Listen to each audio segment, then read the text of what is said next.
I want you to guard your heart at this time of riots, at this time of racial tension. Let me read this thing to you. I wrote this today. Racism is not a person. This may not be popular right now, but Christians should be careful. Be careful of the voices you allow to lecture you at this time, especially if they're not rooted in Christ. Racism is a spirit, not a person. So let's get back to the Word of God. There's a wave of glory coming. And in the midst of this pandemonium of confusion, I don't want you to miss it. Glory to God. In the words of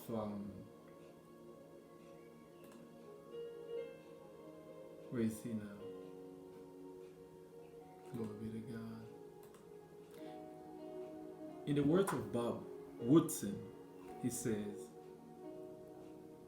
don't look at life through the prism of racism, because what happens is when evil shifts color, you're going to miss it, and it will be hard to prosecute.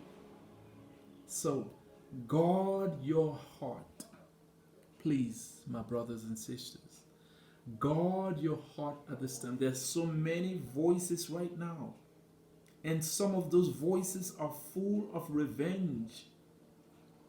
Because for 400 years, last year was the 400th year since the slaves came to America. For 400 years, we have been oppressed. And I know the black man has been oppressed. But listen to me.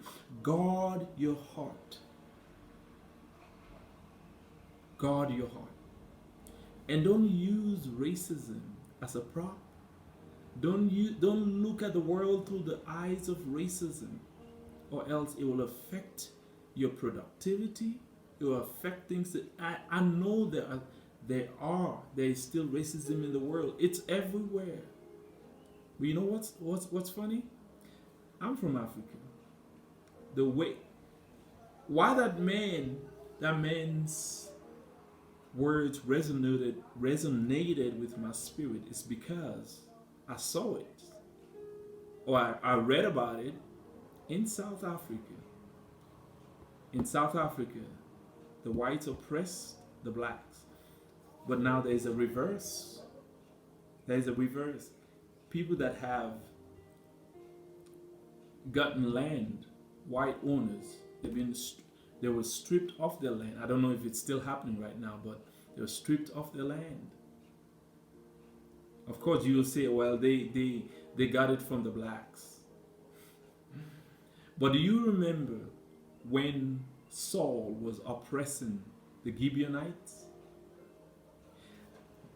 They had now become not Israelites, but they were part of the Israeli culture. And Saul was oppressing them. And there was a curse on the land. So we have to be very careful in our zeal. As God is turning the fate of the black man, be careful. Guard your heart. Guard your heart. Don't fall into the trap of the enemy, because the enemy is sneaky.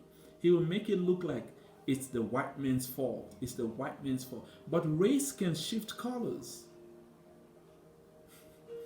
When Nelson Mandela took power in South Africa, we saw racism shifted colors. And that was what they called, they coined up that phrase, reverse racism. Because it was predominantly known for whites oppressing the blacks, but now the blacks were oppressing the whites. So guard your heart. Don't follow the crowd. The crowd is 99% wrong 99% of the time. I say it again. The crowd is 99% wrong 99% of the time. Or maybe I should say 100% of the time. The crowd is mostly wrong. So that's my word to you today. I want you to guard your heart. Okay? Guard your heart. Father, I pray for my viewer. I give you praise. Thank you for him. Thank you for her. I pray that he or she will guard his or her heart. His or her heart, oh God. That we will not fall into the trick of the enemy of reverse racism. We are one people. May we love our white, Filipino, Asian, whatever color, brother or sister. May we love each other. May race not be the issue. Oh God, we thank you in Jesus' name. Amen.